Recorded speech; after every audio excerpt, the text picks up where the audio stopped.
Hi stars, ನಿಮಗೆ ಒಂದು ವಿಶೇಷ. ನಾನು ಬೆಳಿಗ್ಗೆ ಒಂದು ವಿಡಿಯೋದಲ್ಲಿ ಹೇಳಿದ್ದೀನಿ, ಅಪ್ಪು ಬರ್ತಾ ಇದ್ದಾನೆ, ಅವನ ಕಾಲಿಗೆ ಏಟಾಗಿದೆ ಅಂತ. ಸಮ್ ಪರ್ಸ್ನಲ್ ಪ್ರಾಬ್ಲಮ್ಸ್ ಕೂಡ ಆಯಿತು ಮನೆಯಲ್ಲಿ. ಹಂಗಾಗಿ ಅವನು ಬರಲೇಬೇಕಾಗಿರೋ ಪರಿಸ್ಥಿತಿ ಬಂತು 3 ಕಾರಣದಿಂದ. ಒಂದು ಕಾರಣ, ಮನೆಯಲ್ಲಿ ಸ್ವಲ್ಪ ಬ್ಯಾಂಕಂದು ಕೆಲಸಗಳಿತ್ತು, ಹಂಗಾಗಿ ಅವ್ನು ಅದು ನಿಂತೋಗಿತ್ತು, ಅವ್ನು ಬರಲೇಬೇಕಾಗಿರೋ ಸಂದರ್ಭ ಬಂತು. ಎರಡನೇದು, ಕಾಲು ಏಟ್ ಮಾಡ್ಕೊಂಡಿದ್ದ, ಹಂಗಾಗಿ. ಮೂರನೇದು, ಆಲ್ರೆಡಿ ಅವನಿಗೆ ಬೋರ್ ಆಗಿತ್ತು. ಈ 3 ಕಾರಣಗಳಿಂದ ಅವ್ನು ಬರಲೇಬೇಕಾಗಿರೋ ಪರಿಸ್ಥಿತಿ ಬಂತು. ಬಟ್ ಗುಡ್ ರಿಸಲ್ಟ್ ಬಂದಿತ್ತು. ನಾವು ಅಂದ್ಕೊಂಡಂಗೆ ಒಂದು 30 ಡೇಸ್ ಇದ್ದಿದ್ರೆ ಅದ್ರ ಕತೆ ಬೇರೆ ಇತ್ತು. ಬಟ್ ಅವನಲ್ಲ ಅಷ್ಟು ದಿವಸ ನನ್ನ ಕೈಲಿ ಇರೋಕ್ಕಾಗಲ್ಲ ಅಂತಂದ, ನಾವೇನು ಮಾಡೋಕ್ಕಾಗಲಿಲ್ಲ. ಬಟ್ ಗುಡ್ ರಿಸಲ್ಟ್ ಬಂದಿದೆ. ಮತ್ತು ಅದನ್ನ ಇಲ್ಲೇ ಕಂಟಿನ್ಯೂ ಮಾಡ್ತೀನಿ ಅಂತ ಹೇಳಿದ್ದಾನೆ. ಹೋಪ್ ಮಾಡಬಹುದು, ಮಾಡದೇನು ಇರಬಹುದು, ನನಗೆ ಗೊತ್ತಿಲ್ಲ. ಬಟ್ ಮಾಡ್ತಾನೆ ಅಂತ ನಾವು ಅಂದ್ಕೊಳ್ಳೋಣ. Welcome to Nitin. ವಾ ವಾ ವಾ ಓ ಓ ಓ ಹೇಗಿತ್ತು ಅಪ್ಪು ಜರ್ನಿ? ಎಲ್ಲ ಹೇಗಿದ್ದೀರಾ? ಚೆನ್ನಾಗಿದ್ದೀರಾ? ಅಪ್ಪುನ ತುಂಬ ನಾನು ಮಿಸ್ ಮಾಡಿಕೊಂಡೆ, ನೀವು ತುಂಬ ಮಿಸ್ ಮಾಡ್ಕೊಂಡಿದ್ದೀರಾ. ಎಲ್ಲರೂ ಕಮೆಂಟಲ್ಲಿ ಅಮ್ಮ ಸುಬಿ ಅಮ್ಮ ಅಪ್ಪನ ಮಿಸ್ ಮಾಡ್ಕೋತಾ ಇದ್ದೀವಿ ಅಂತ ಹೇಳ್ತಾಯಿದ್ರಿ. ಅಪ್ಪನ ಮೇಲೆ ಇಟ್ಟಿರೋ ನಿಮ್ಮ ಪ್ರೀತಿಗೆ ನಾನು ನಿಜವಾಗ್ಲೂ ನಿಮಗೆ ಭಾಳ ಖುಷಿಯಾಗುತ್ತೆ, ತುಂಬ ಖುಷಿಯಾಗುತ್ತೆ. ಗೈಸ್ ಎಲ್ಲ ಹೇಗಿದ್ದೀರಾ?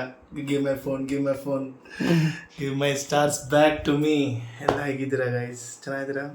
ನಾನಂತೂ ತುಂಬ ಚೆನ್ನಾಗಿದ್ದೀನಿ. ಸೊ ನಮ್ಮ ಹೇಳ್ದಂಗೆ 30 ದಿನ ನಾನು ನನ್ನ ಕೈ ಇರೋಕ್ಕಾಗಲಿಲ್ಲ, ಹಂಗೆ ಹಿಂಗೆ ಅಂತಲ್ಲ. ಸೊ ನಾನು ಈಗ ಅಲ್ಲಿ ಏನು ನಡೀತು, ನಾನು ಅಲ್ಲಿ ಜಾಸ್ತಿ ಎಕ್ಸ್ಪ್ಲೇನ್ ಮಾಡ್ತಾ ಇರಲಿಲ್ಲ ನನ್ನ ವೆಯ್ಟ್ ಲಾಸ್ ಬಗ್ಗೆ ಏನು ಎತ್ತ ಅಂತ. ಸೊ ಇವತ್ತು ನಾನು ನಿಮಗೆಲ್ಲನೂ ಕೂಡ ತಿಳಿಸ್ಕೊಡ್ತೀನಿ. ಸೊ ಎಲ್ರಿಗೂ welcome back to Appu Subi vlogs. So guys, ನಾನು ನನ್ನ ಜರ್ನಿನ HTM ಅಲ್ಲಿ ಶಾಂತಿವನದಲ್ಲಿ ನನ್ನ ಜರ್ನಿ ಏನು ಎತ್ತ ಅಂತ ನಾನು ನಿಮ್ಗೆ ತಿಳಿಸ್ಕೊಡ್ತೀನಿ, ಓಕೆನಾ? ಆ್ಯಂಡ್ ಫಸ್ಟ್ ಆ್ಯಂಡ್ ಫಾರ್ಮೋಸ್ಟ್ ಎಲ್ಲ ಕಮೆಂಟ್ ಹಾಕಿ. ನಿಮ್ಮ ಕಮೆಂಟಿಗೆ ನಾನು ಕಾಯ್ತಾ ಇದ್ದೀನಿ, ಈಗ ಕಾಣಿಸ್ತಾ ಇದ್ದೀನಿ ಏನು ಎತ್ತ ಅಂತ. ಎಸ್ಪೆಷಲಿ ನನ್ನ ಫ್ರೆಂಡ್ಸ್ ಆ್ಯಂಡ್ ಫ್ಯಾಮಿಲೀಸ್ ಎಲ್ಲರೂ ಕೂಡ ತುಂಬ ಖುಷಿಪಟ್ಟಿದ್ದಾರೆ, ಇಷ್ಟು ದಿನದಲ್ಲಿ ಎಷ್ಟು ಚೇಂಜಸ್ ಕಾಣಿಸಿದೆ ಅಂತ. ಇನ್ನು 30 ದಿನ ಇದ್ದಿದ್ರೆ ತುಂಬಾ ಚೇಂಜಸ್ ಇರೋದು. ಬಟ್ ನಾನು ನಿಮಗೆಲ್ಲ ಏನು ಎತ್ತ ಅಂತ ನಾನು ನಿಮ್ಗೆ ಎಕ್ಸ್ಪ್ಲೇನ್ ಮಾಡ್ತೀನಿ, ಓಕೆನಾ? ಸೊ ಫಸ್ಟ್ ಡೇ ಹೋಗಿದ ತಕ್ಷಣ, ಹೋಗೋಕ್ಕೆ ಮುಂಚೆ ಧರ್ಮಸ್ಥಳಕ್ಕೆ ಹೋದೆ. ನೀವು ನೋಡಿದ್ರಿ ವಿಡಿಯೋದಲ್ಲಿ, ಧರ್ಮಸ್ಥಳದೆಲ್ಲ ದರ್ಶನ ಮುಗಿಸ್ಕೊಂಡು ಹೋದೆ.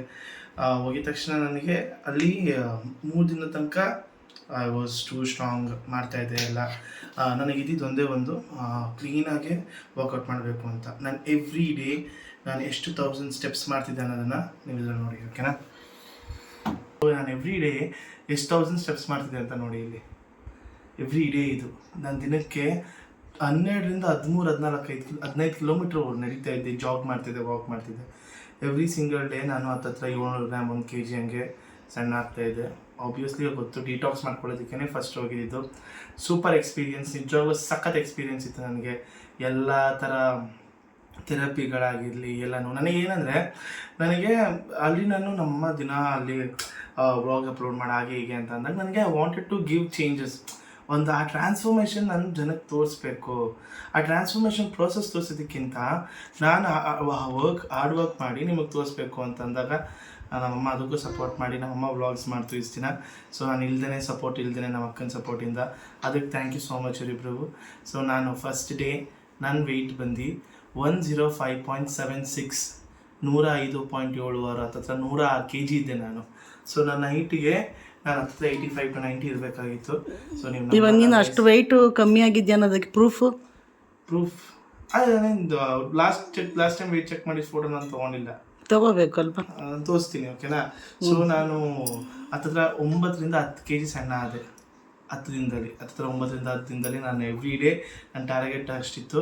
ಆ್ಯಂಡ್ ಡಾಕ್ಟ್ರು ಸಜೆಸ್ಟ್ ಮಾಡಿದ್ರು, ಆಬ್ವಿಯಸ್ಲಿ ಗೊತ್ತು ದಟ್ ನಾನು ಅಷ್ಟು ದಿನದಲ್ಲಿ ಅಷ್ಟು ಬೇಗ ವೆಯ್ಟ್ ರೆಡ್ಯೂಸ್ ಮಾಡಿದ್ರೆ ಹೆಲ್ತ್ ಪ್ರಾಬ್ಲಮ್ ಆಗುತ್ತೆ ಹಾಗೆ ಹೀಗೆ ಅಂತ. ಬಟ್ ನನ್ನಲ್ಲಿ ಇದ್ದಿದ್ದು ಫ್ಯಾಟ್ ಎಲ್ಲ ಕಂಪ್ಲೀಟಾಗಿ ಬರ್ನ್ ಆಯಿತು ಅಂತ ನಾನು ಅನ್ಕೊಂಡು. ಅಲ್ಲಿರೋದು ಟ್ರೀಟ್ಮೆಂಟ್ ಬಗ್ಗೆ ಹೇಳು. ಆ ಟ್ರೀಟ್ಮೆಂಟ್ ಎಲ್ಲ ಸೂಪರ್ ಆಗಿತ್ತು. ಒಂದೊಂದು ಹೈಡ್ರೋ ಮಸಾಜ್ ಆಗಿರಲಿ, ಫುಲ್ ಬಾಡಿ ಮಸಾಜ್ ಆಗಿರಲಿ, ಸಾಲ್ಟ್ ಮಸಾಜು, ಮತ್ತು ಪೌಡ್ರ್ ಮಸಾಜು, ಟರ್ಮರಿಕ್ಕು, ಮತ್ತು ಮಡ್ ಪ್ಯಾಕು, ತುಂಬ ಯೋಗ, ಮತ್ತು ಪ್ರೇಯರ್ ತುಂಬ ಅಂದರೆ ತುಂಬ ಚೆನ್ನಾಗಿತ್ತು. Super experience.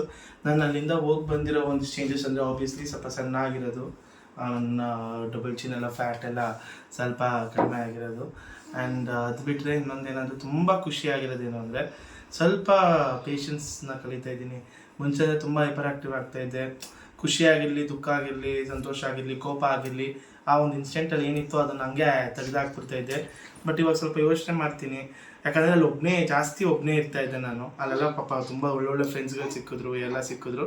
ಬಟ್ ಅದು ಜಾಸ್ತಿ ಇವತ್ತು ನಾನು ಒಬ್ಬನೇ ಟೈಮ್ ಕಳೆದೆ, ವಾಕ್ ಮಾಡ್ತಾ ಯೋಚನೆ ಮಾಡಿಕೊಂಡು ಏನು ಎತ್ತ ಅಂತ.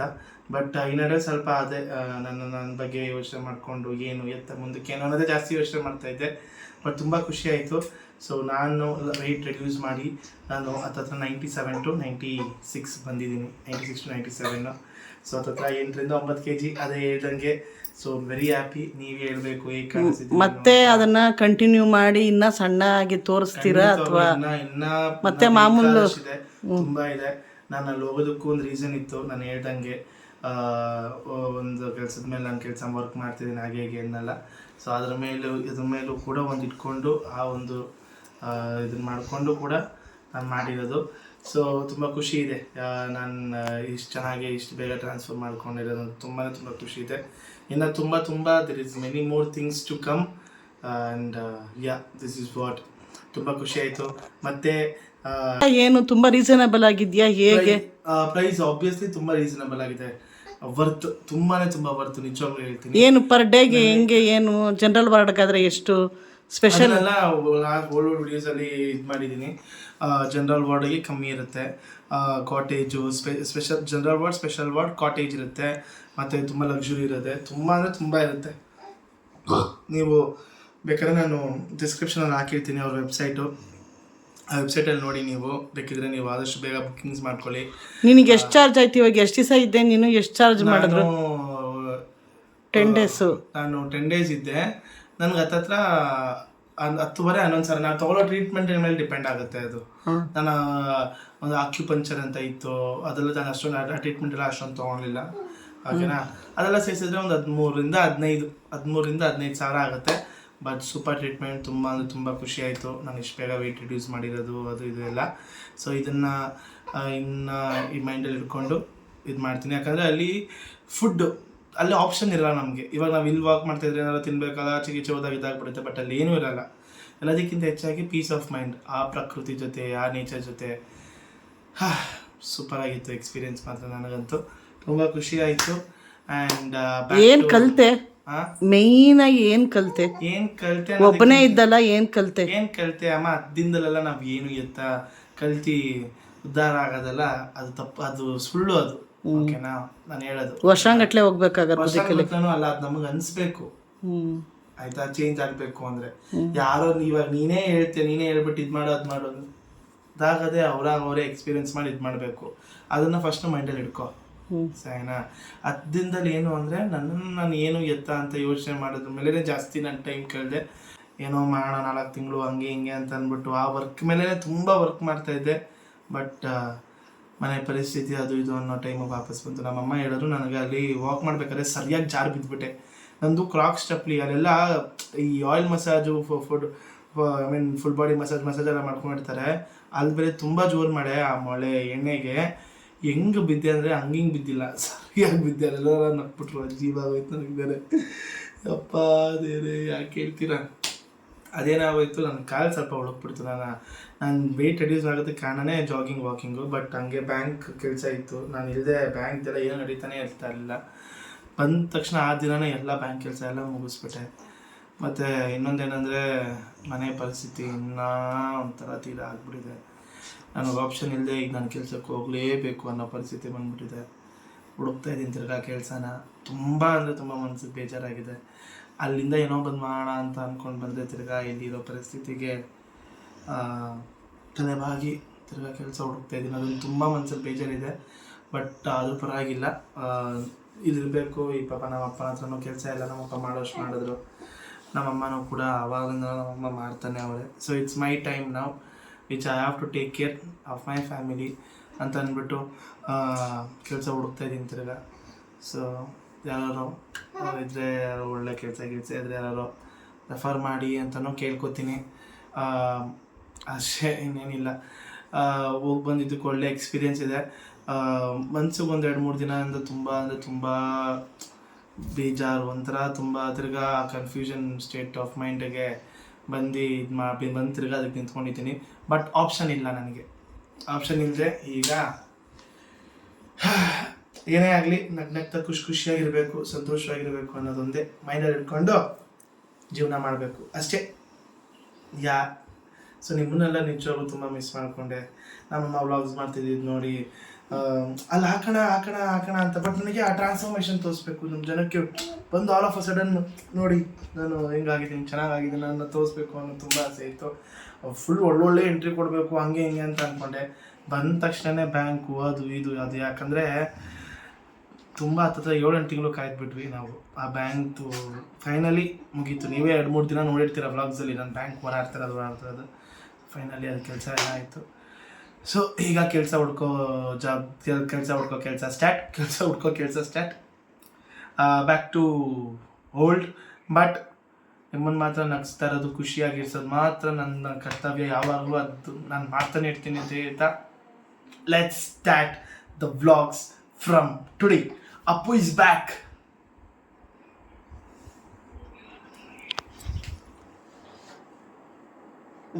ವಿಡಿಯೋ ಮಾಡ್ತಾ ನನಗೆ ಯೂಟ್ಯೂಬಲ್ಲಿ ಒಂದು ವ್ಲಾಗ್ ಮಾಡ್ತಾ ಒಂದಿಷ್ಟು ಮಾತಾಡಿದೆ. ಆಮೇಲೆ ನಾನು ಅದನ್ನು ಹಾಕಲಿಲ್ಲ.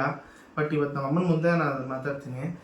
ಒಂದಿಷ್ಟು ದಿನದ ಮುಂಚೆ ನಾನು SGMಗೆ ಹೋಗೋಕ್ಕೂ ಮುಂಚೆ ನಮ್ಮ ಅಮ್ಮನ ಜೊತೆ ಮಾತಾಡಿದೆ. ನಾನು ಇಲ್ಲ, ಈ ಪರಿಸ್ಥಿತಿ ಹಿಂಗಾಗಲ್ಲ, ಸರಿ ಹೋಗಲ್ಲ. ನನಗೆ ಎಲೆಕ್ಟ್ರಾನಿಕ್ ಸಿಟಿಲಿ ಒಂದು ಕೆಲಸ ಸಿಕ್ಕಿತ್ತು, ಕರೆದಿದ್ರು. ನಾನು ಇಂಟರ್ವ್ಯೂಗೆ ಹೋಗ್ತೀನಿ ಅಂತ ಕ್ಲಿಯರ್ ಮಾಡ್ಕೊಂಡು ಎಲೆಕ್ಟ್ರಾನಿಕ್ ಸಿಟಿಗೆ ಹೋಗ್ತೀನಿ, ಒಳ್ಳೆ ಸಂಬಳ ಕೊಡ್ತಾರೆ, ಹಿಂಗೆ ಅಂದೆ. ನಮ್ಮಮ್ಮ ಆಗ ಹೋಗು, ಸರಿ ಆಯಿತು, ನಿನ್ನ ಜೀವನ ನೀನು ಕಟ್ಕೋ, ಹೋಗು, ಮನೆ ಪರಿಸ್ಥಿತಿ ಹಿಂಗೈತೆ, ಹೋಗು ಅಂತ ಅಂದರು.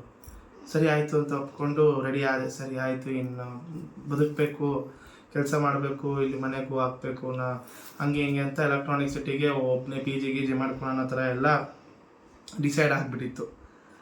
ಅದಾದಮೇಲೆ ತಿರ್ಗಾ ನಮ್ಮಮ್ಮ ಅದ್ರ ನಾಳೆ ಚೇಂಜ್ ಆಗೋದು. ಸೊ ನಮ್ಮಮ್ಮನ ಕೇಳಿ ಏನಾಯ್ತು ಅಂತ ಹೇಳ್ತಾರೆ. ನಾಳೆಗೆ ಏನು ಚೇಂಜ್ ಆಯ್ತು ಏನು ಅಂತ. ನಾವೆಲ್ಲ ಇದ್ದೇನೇನೆ ಈ ಥರ ಮಕ್ಳುಗಳದು ಯಾರು ಇಲ್ಲದೆ ಇದ್ದಾಗ ಇನ್ನೂ ಅಧ್ವಾನ ಆಗೋಗ್ಬಿಡ್ತಾರೆ ಅನ್ನೋ ಒಂದು ಭಯ ಇತ್ತು. ಅದರಲ್ಲೂ ಪ್ಲಸ್ ಮೊದಲಂಗಿಲ್ಲ ಕಾಲ. ಮಕ್ಳುಗಳೆಲ್ಲೋ ಹೋಗ್ತಾರೆ, ಬದುಕ್ತಾರೆ, ಬಿಡಪ್ಪ ಅನ್ನೋ ಥರ ಇಲ್ಲ ಇವಾಗ. ಏನೋ ಅಲ್ಲೇನೋ ಎಡವಟ್ಟಾಗೋದು, ಇಲ್ಲೇನೋ ಎಡವಟ್ಟಾಗೋದು, ಅದು ಇದು ಫ್ರೆಂಡ್ಸ್ ಸಹವಾಸಗಳು ಹೇಗೆ ಏನು ಅಂತ ಗೊತ್ತಿರಲ್ಲ. ನನ್ನ ಆತಂಕದಲ್ಲಿ ಮಕ್ಕಳು ಏನೋ ದುಡ್ಡು ತಗೊಂಬಂದು ಕೊಡಲಿ ಅಂತ ನಾನು ಕಳಿಸೋದಕ್ಕೆ ಆಗೋದಿಲ್ಲ. ನಾನು ಇರೋವರೆಗೂ ಇನ್ನೇನು ಮಾಡ್ತೀಯ, ಮನಸ್ಸು ಮಾಡಿ ಇಲ್ಲೇ ಮಾಡು, ಆಚೆನೇ ಹೋಗಿ ಮಾಡಬೇಕು ಅಂತ ಏನಿಲ್ಲ. ಹೌದು, ಅವ್ನು ಕಂಡ್ಕೋಬೇಕು, ಅವನೊಂದು ಡಿಸಿಪ್ಲಿನ್ ಕಲಿಬೇಕು, ಅದೆಲ್ಲ ಇತ್ತು. ಸೊ ಅದನ್ನು ನಾನು 30 ಡೇಸಲ್ಲಿ ಅವನು ಶಾಂತಿವನದಲ್ಲಿ ಮಾಡಲಿ ಅನ್ನೋ ಆಸೆ ಇತ್ತು ನನಗೆ.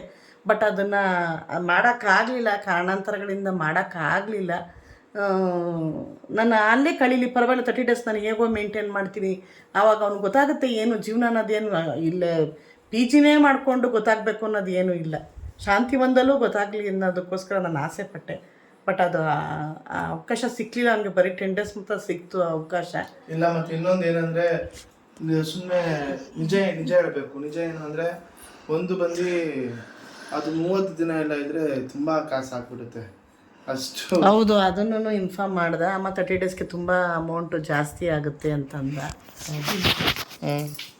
ಹಾಂ, 30 ಡೇಸ್ಗೆ ಇನ್ನೂ ಜಾಸ್ತಿ ಅಮೌಂಟ್ ಆಗುತ್ತೆ ಅಂತಂದ. ನಮ್ಮಿರೋ ಪೊಸಿಷನ್ ಸ್ವಲ್ಪ ಅದಕ್ಕೂ ಎದುರ್ಕೊಂಡೆ ನಾನು. ಆಮೇಲೆ 15 ದಿನಕ್ಕೆ ಬಂದೆ. 15 ದಿನಕ್ಕೂ ಕೂಡ ತುಂಬ ಕಾಸು ಅದು ಬರ್ತಿದೆ ಪಾಪ, ಇಲ್ಲ ಏನಿಲ್ಲ, ನಿಜವಾಗ್ಲೂ ಅದು ಅಷ್ಟು ಇದಕ್ಕೆ ಕಾಸು ಕಮ್ಮಿನೇ ಅಲ್ಲಿ. ಬಟ್ ಅದು ನಮಗೆ ಜಾಸ್ತಿ ಇತ್ತು. ಅದೊಂದು ಭಯ, ತುಂಬ ಭಯ. ಯಾಕಂದರೆ ಈಗ ಅದಕ್ಕೂ ಕೂಡ ಇಷ್ಟಕ್ಕೆಲ್ಲ ಖರ್ಚು ಮಾಡಿ ಇದು ಮಾಡೋದೆಲ್ಲ ಇಲ್ಲ. ಅದೆಲ್ಲ ಮನ್ಸು ಮಾಡಬೇಕು. ಫೈನಲಿ ಅದೇ ನಾವು ಮನ್ಸು ಮಾಡಬೇಕು. PG ಬೇಡ. ಈಗ ನಮ್ಮಮ್ಮ ಹೇಳಿದ್ರು, ಹಾಳಾಗೋಗ್ತಾರೆ ಮಕ್ಕಳೆಲ್ಲ, ಹಾಳಾಗೋಗ್ತಾರೆ ಹಂಗೆ ಹಿಂಗೆ. ನಾನು ಕೇಳೋ ಪ್ರಶ್ನೆ ನಿಮಗೆ, ಎಲ್ಲ ಊರಲ್ಲಿ ಇರ್ತಾರೆ ಗೊತ್ತಾ, ಸಿಟಿಗೆ ಕೆಲಸ ಮಾಡಬೇಕು, ಯಾರೇ ಮಕ್ಕಳಾದ್ರೂ ಸಿಟಿಲಿ ಕೆಲಸ ಮಾಡಬೇಕು, ಅಂಥವ್ರಿಗೆಲ್ಲ ಏನಂತೀಯ? ಈಗ ಹಳ್ಳಿಗಳಲ್ಲಿ ಕೆಲಸ ಇರಲ್ಲ, ಈ ಐ ಟಿ ಕಂಪ್ನೀಸ್ಗಿರಲ್ಲ. ಅವ್ರ ಬುದ್ಧಿ ಅವ್ರ ಕೈಯಲ್ಲಿ ಇಟ್ಕೋಬೇಕು, ಇಲ್ಲ ಅಂತಲ್ಲ. ಆದ್ರೆ ಈಗಿನ ಜನರೇಷನ್ ಬಗ್ಗೆ ನನಗೆ ಅಷ್ಟೊಂದು ನಂಬಿಕೆ ಇಲ್ಲ. ಯಾಕೆಂದ್ರೆ ಚಿಕ್ಕ ಮಕ್ಕಳೇ ಹಾಳಾಗೋಗಿದ್ದಾರೆ. ಚಿಕ್ಕ ಮಕ್ಕಳೇ ಅಂದ್ರೆ ಏನು ಅಂದ್ರೆ ತುಂಬಾ ಹಸುವು, ತುಂಬಾ ಪೇಯ್ನು ಆ ಥರ ಇರೋರು ಎಲ್ಲೂ ಕೆಡೋದಿಲ್ಲ. ಒಂಥರ ಬ್ಯಾಲೆನ್ಸಿಂಗ್ ಇರೋರು ಸ್ವಲ್ಪ ಜಾಸ್ತಿ, ತೀರಾ ಹಿಂಗಿರೋರು ಕೆಡಕ್ಕೆ ಹೋಗಲ್ಲ. ಈ ಬ್ಯಾಲೆನ್ಸ್ ಮಿಡಲ್ ಬ್ಯಾಲೆನ್ಸ್ ಹೆಂಗಿರ್ತಾರೆ ನೋಡು, ಅವ್ರು ಸ್ವಲ್ಪ ಜಾಸ್ತಿ ಅತ್ತಗೋ ವಾಲ್ಬಿಡ್ತಾರೆ ಇತ್ತಗೋ ವಾಲ್ಬಿಡ್ತಾರೆ ಅನ್ನೋ ಆತಂಕ ಭಯ ನನಗಿದೆ. ಎಲ್ಲರಿಗೂ ಇದೆ, ಎಲ್ಲರದ್ದು. ನಾನು ಹೇಳೋದೇ ಸರಿ. ಮನೇಲಿ ಇಟ್ಕೊಂಡೆ ಯಾರು ಆ ಥರ ಮಾಡಲ್ವಾ? ಮನೆ ಇಟ್ಕೊಂಡು ಯಾರು ಆ ಥರ ಮಾಡಲ್ವಾ? ಅದು ಮನೇಲಿ ಇದ್ಕೊಂಡೆ ಮಾಡ್ತಾರೆ, ಇಲ್ಲ ಅಂತ ನಾನು ಹೇಳ್ತಾ ಇಲ್ಲ. ಮನೆ ಒಳಗಡೆ ಇದ್ದಾಗ ಏನಾಗುತ್ತೆ ಹೇಳು, ಮನೆ ಪರಿಸ್ಥಿತಿ ಡೈಲಿ ಡೈಲಿ ಡೈಲಿ ಡೈಲಿ ಗೊತ್ತಾಗುತ್ತೆ ಮನುಷ್ಯನ್ಗೆ, ಅದು ಹೊಡೆತ. ಸೊ ನೀವು ಹೇಳಿ ಸ್ಟಾರ್ಸ್ ಒಪಿನಿಯನ್ಸ್ ಇಲ್ಲಿ ತುಂಬಾ ಮ್ಯಾಟ್ರ್ ಆಗುತ್ತೆ. ಇವಾಗ ನಾನು ಯೂತ್, ನನಗಿಲ್ಲ, ನಾನು ಬೇರೆಲ್ಲ ನೋಡೋದು, ಇಲ್ಲ ನಾನು ಕೆಲ್ಸಕ್ಕೆ ಹೋಗ್ಬೇಕು, ಇಂಡಿವಿಜುವಲ್ ಆಗಿ ಬದುಕಬೇಕು, ದುಡಿಬೇಕು, ನಂದೇನಾದ್ರು ಒಂದು ಇದು ಮಾಡ್ಕೋಬೇಕು. ಹೌದು, ಮನೆ ಪರಿಸ್ಥಿತಿ ಇರೋದ್ರಿಂದ ನಮ್ಮ ಅಪ್ಪ ಅಮ್ಮ ಯಾರು ಬಿಟ್ಟೇ ಹೋಗಿ ನಾನು ಉದ್ಧಾರ ಆಗ್ತೀನಿ ಅನ್ನೋದು ಅದೆಷ್ಟು ಮಟ್ಟಿಗೆ ಸರಿ? ಬಿಟ್ಟೇ ಹೋಗಿ ಅಲ್ಲ, ನಾನೆಂತಿಗೆ ಬಿಟ್ಟು ನಾನು ಹುಚ್ಚನ ನಿಮ್ಮನ್ನೆಲ್ಲ ಬಿಟ್ಟು ಹೋಗೋದಕ್ಕೆ. ಎಲೆಕ್ಟ್ರಾನಿಕ್ ಸಿಟಿಲಿ ಆ ಟೈಪಿಗೆ ಬಂದಾಗ ಆಬ್ವಿಯಸ್ಲಿ ಇಂದ 40 ಕಿಲೋಮೀಟ್ರ್ 45 ಕಿಲೋಮೀಟ್ರು ಆಯ್ತಾ. ಇವಾಗ ಆ ಆಪ್ಷನ್ ಇವಾಗ ಅಲ್ಲಿ ಪಿ ಜಿ ಮಾಡ್ಕೊಂಡ್ರೆ ಅಲ್ಲಿ ಎಕ್ಸ್ಪೆನ್ಸಿವ್ ಆಗಲ್ವಾ? ನಿನ್ ಪಿ ಜಿಗೆ, ಊಟಕ್ಕೆ, ನಿನ್ ಇದಕ್ಕೆಲ್ಲದಕ್ಕೂ ಎಕ್ಸ್ಪೆನ್ಸಿವ್ ಆಗುತ್ತೆ. ಮತ್ತೆ ಆಲದಾಲಿಗೆ ನೀರಿಗೆ ಐತೆ ತಾನೆ. ನಾನು ಅದನ್ನ ಹೇಳ್ತಲ್ಲ ಮಮ್ಮಿ. ನೋಡಿ ಮುಂಚೆ ನಮ್ಮ ಅಮ್ಮಂಗೆ ಅದು ಅರ್ಥ ಆಗ್ತಾ ಇಲ್ಲ. ನಾನು ಏನ್ಬಿಟ್ಟಿದ್ದೀನಿ ಅಂದರೆ, ನಾನು ಪ್ಲ್ಯಾನ್ ಮಾಡಿಕೊಂಡು ಹೋಗಬೇಕು ಅಂತ ಇದ್ದಿದ್ದಲ್ಲ. ನನಗೆ ಅಲ್ಲಿ ಕಂಪ್ನಿಗೆ ಬಂತು, ಒಳ್ಳೆ ಸ್ಯಾಲ್ರಿ ಇತ್ತು, ಓಕೆನಾ. ಸೊ ಕಂಪ್ನಿ ಹೆಸರೆಲ್ಲ ಹೇಳಂಗಿಲ್ಲ, ಒಳ್ಳೆ ಸ್ಯಾಲ್ರಿ ಇತ್ತು, ನಾನು ಹೋಗ್ಬೇಕು ಅನ್ನೋ ಪರಿಸ್ಥಿತಿ ಬಂದಾಗ ನನಗೆ ಆ ಯೋಚನೆ ಬಂದಿದ್ದು ಏನು ಎತ್ತ ಅಂದಾಗ ಫಸ್ಟ್ ಡೇ ನಮ್ಮಮ್ಮ ಒಪ್ಕೊಂಡ್ರು.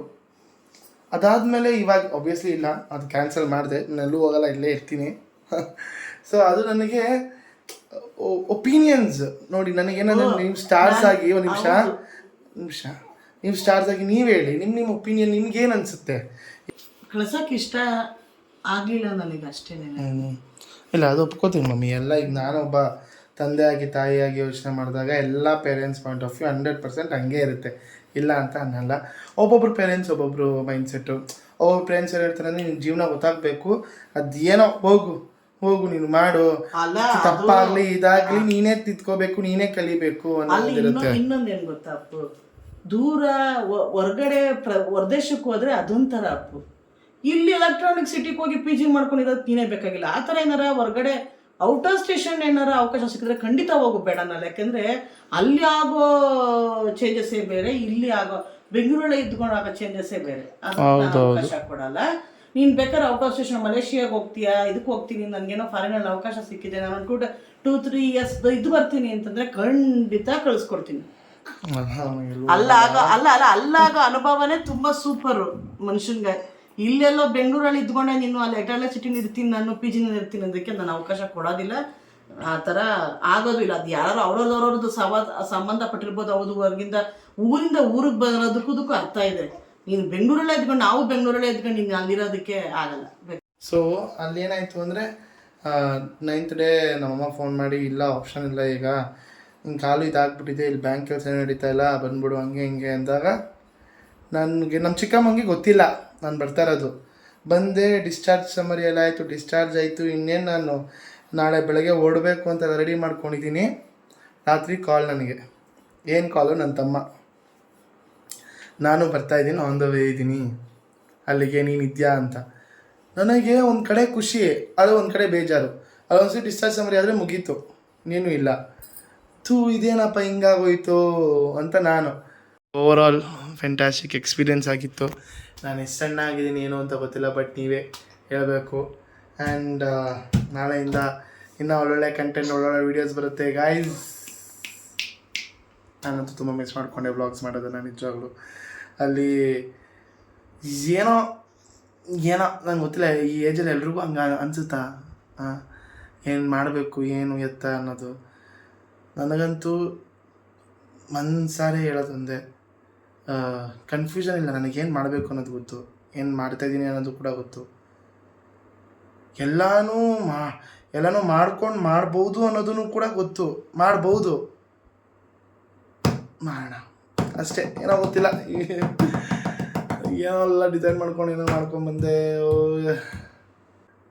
ನಾವು ಎಷ್ಟೇ ಈಸಿ ಮಾಡ್ಕೊಂಡು ಏನೇ ಮಾಡ್ಕೊಂಡ್ರೂ ಅವ್ರವ್ರ ಜಾಗದಲ್ಲಿ ಎಲ್ಲ ಮನುಷ್ಯರು ಕಷ್ಟಪಡ್ತಿದ್ದಾರೆ. ಕಷ್ಟಪಡಬೇಕು, ಮಾಡಬೇಕು. ಏನಂತೆ ಮಮ್ಮಿ ಇದಕ್ಕೆ? ಹೌದು, ಕಷ್ಟಪಟ್ರೆ ಸುಖ. ಅಷ್ಟು ಈಸಿಯಾಗಿದ್ದರೆ ಜೀವನದಲ್ಲಿ ಥ್ರಿಲ್ ಇರಲ್ಲ, ಮಜಾ ಇರಲ್ಲ. ಸತ್ಯ. ಈ ಏಳು ಬೀಳುಗಳಲ್ಲಿ ಇದ್ರೇನೆ ಜೀವನ. ಅಷ್ಟು ಈಸಿಯಾಗಿ ಹೋಗ್ಬಿಟ್ರೆ ವ್ಯಾಲ್ಯೂನೇ ಗೊತ್ತಾಗಲ್ಲ. ಈ ವಯಸ್ಸಲ್ಲಿ ನೀನು ಪಡೋದು ಇದೆಲ್ಲ ಈ ವಯಸ್ಸಲ್ಲಿ ಎಲ್ರಿಗೂ ಹಂಗಾಗತ್ತಾ ಅಂತ ನಿಂಗೆ? ಅಲ್ಲ, ಪಡ್ಲೇಬೇಕು. ಪಟ್ರೇನೆ ಅದು ನಾಳೆ ನಿನ್ನ ಫ್ಯೂಚರಲ್ಲಿ ನೀನು ಚೆನ್ನಾಗಿರೋಕ್ಕೆ ಸಾಧ್ಯ. ಅರ್ಥ ಆಯ್ತಾ? ಇದೆಲ್ಲ ಇದು ಕಮ್ಮಿನೇ ಅನುಭವ. ಬೇರೆಯವರೆಲ್ಲ ಎಂತೆಂಥ ಪೆಟ್ಟು ತಿಂದಿರ್ತಾರೆ ಗೊತ್ತಾ ಮಕ್ಕಳುಗಳು. ಸತ್ಯ. ಥ್ಯಾಂಕ್ ಗಾಡ್ ಕಮ್ಮಿ. ಅರ್ಥ ಆಯ್ತಾ? ಅಷ್ಟರಲ್ಲಿ ನಾವು ಹುಷಾರಾಗಿರ್ಬೇಕು. ಒಂದು ಗಾದೆ ಐತೆ, ಚಟ ಕಲ್ತಿದ್ದ ಹೆಂಗಸು ಹಠ ಕಲ್ತಿದ್ದ ಗಂಡಸು ಅಲ್ಲ, ಚಟ ಕಲ್ತಿದ್ದ ಗಂಡಸು ಹಠ ಕಲ್ತಿದ್ದ ಹೆಂಗಸು ಎಲ್ಲೂ ಉದ್ಧಾರ ಆಗಿರೋ ಇತಿಹಾಸನೇ ಇಲ್ಲ ಅಂತ. ಹಂಗಾಗಿ ನಮ್ಮ ಇದರಲ್ಲಿ ಮಿತಿನಲ್ಲಿ ಎಲ್ಲ ಇತ್ತು. ಏನೋ ಒಂಚೂರು ನಾವು ಹುಷಾರಾಗಿದ್ದೀವಿ ಅಂತಂದರೆ ಹೆಂಗೋ ಬ್ಯಾಲೆನ್ಸಿಂಗಾಗಿ ಜೀವನ ನಡೀತದೆ. ಈ ಚಟಗಳು ಅದು ಇದು ಇದ್ದರೆ ಬಿದ್ದೋಗ್ಬಿಡುತ್ತೆ. ಹೌದು. ಅರ್ಥ ಆಯ್ತಾ? ಹೆಂಗಸಿಗೂ ಅಷ್ಟೇ, ಗಂಡಸಿಗೂ ಅಷ್ಟೇ ಅವ್ರವ್ರದ್ದೇ ಆದ ಜವಾಬ್ದಾರಿಗಳಿದ್ದರೆ ಮಾತ್ರನೇ ಬ್ಯಾಲೆನ್ಸಿಗಾಗಿ ನಡೆಯೋದು. ಜೀವನದ ಎತ್ತಿನ ಗಾಡಿ ಸಮವಾಗಿ ನಡಿಬೇಕು ಅಂತಂದರೆ 2 ಎತ್ತುಗಳು ಕರೆಕ್ಟಾಗಿ ನಡಿಲೇಬೇಕು. ಒಂದು ಎತ್ತು ಕಾಲು ಕುಂಟ್ಕೊಂಡು ನಡೆದ್ರೂ ಎತ್ತಿನ ಗಾಡಿ ಮುಂದಕ್ಕೆ ಹೋಗಲ್ಲ, ಕುಂಟ್ಕೊಂಡೇ ಹೋಗುತ್ತೆ. ಹಂಗಾಗಿ ಎರಡೂ ಗಂಡು ಹೆಣ್ಣು ಎರಡೂ ಬ್ಯಾಲೆನ್ಸಿಗೆ ಮಾಡೋದು ತುಂಬ ಅವಶ್ಯಕತೆ. ಹಂಗಾಗಿ ಜೀವನದ ವ್ಯಾಲ್ಯೂಗಳನ್ನ ನಾವು ಅರ್ಥ ಮಾಡ್ಕೋಬೇಕು. ಎಲ್ಲೂ ಎಡವಕ್ಕೆ ಹೋಗಬಾರ್ದು. ಎಡುತ್ತೀವಿ, ಇಲ್ಲ ಅಂತಲ್ಲ, ಎಡುವುದೇ ಇರೋಂಗೆ ನೋಡ್ಕೊಳ್ಳೋದು ನಮ್ಮ ಜವಾಬ್ದಾರಿ ಅಷ್ಟೇ. ನೀವೇ ಹೇಳಿ, ನಾನು ಸಣ್ಣ ಆಗಿದ್ದೀನ ಏನು ಇತ್ತ ಅಂತ ನಿಮ್ಮ ಕಮೆಂಟ್ಸ್ ಬಂದು ತುಂಬಾ ಕಾಯ್ತಿದ್ದೀನಿ. ಇದು ಜಸ್ಟ್ ಅ ಬಿಗಿನಿಂಗ್ ಅಂತ ನಾನು ಹೇಳ್ತೀನಿ. ಸೊ ಒಳ್ಳೆ ಸ್ಟಾರ್ಟ್ ಸಿಕ್ಕಿದೆ ಗೈಸ್, ನಿಜವಾಗ್ಲೂ. ಇಷ್ಟಕ್ಕೆ ಸಿಕ್ಕಿರೋದು, ಇಷ್ಟಕ್ಕೆ ನನಗೆ ಒಳ್ಳೆ ಪ್ರತಿಕ್ರಿಯೆ ಸಿಗ್ತಿದೆ. ಸೊ ಇದು ಇನ್ನೂ ಚೆನ್ನಾಗಿ ಕಾಣಿಸ್ಬೇಕು, ಚೆನ್ನಾಗಿ ಆಗಬೇಕು ಅನ್ನೋ ಒಂದು ಖುಷಿ ಮತ್ತು ಆ ಒಂದು ಹುಮ್ಮಸ್ಸು ನನ್ನಲ್ಲಿದೆ. ಆಗಿತ್ತು ಇವತ್ತಿನ ವೀಡಿಯೋ ಗೈಸ್. ಇಷ್ಟ ಆಗಿದ್ರೆ ಲೈಕ್ ಮಾಡಿ, ಶೇರ್ ಮಾಡಿ, ಕಮೆಂಟ್ ಮಾಡಿ ಮತ್ತು ಸಬ್ಸ್ಕ್ರೈಬ್ ಮಾಡೋದನ್ನ ಮಾತ್ರ ಮರಿಬೇಡಿ ಅಂತ ಹೇಳ್ತಾ, see you all, take care, bye and have a nice day to everyone. Love you all, bye guys. Bye, see you ಎಲ್ಲರಿಗೂ. ಟಾಟಾ.